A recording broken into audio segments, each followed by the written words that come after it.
Pechay flowers. So ayan guys, no, nandito tayo sa may pechay, no. So ito yung pechay na mga naiwan. Kasi natuyo sila sa araw, guys. So ngayon lang ako nakakita, guys, na yung pechay pala ay nag-ano ng bulaklak. Namumulaklak pala siya, guys. Ayan, no. O, di ba?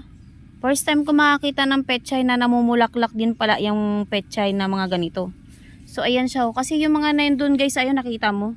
Natuyo na sila, guys, nasunog sila sa ano ng araw. Yan, ito rin, no, pechay din to, guys, oh.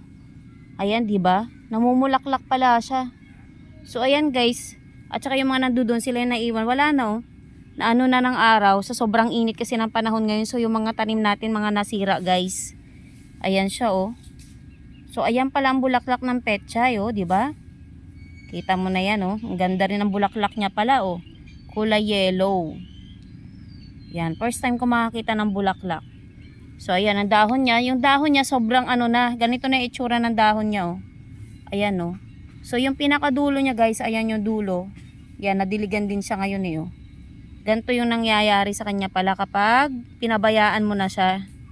Yan, nagkakaroon siya ng flower. Oh, ayan, oh. 'Di ba? Ang ganda. Thank you for watching, guys, and bye-bye.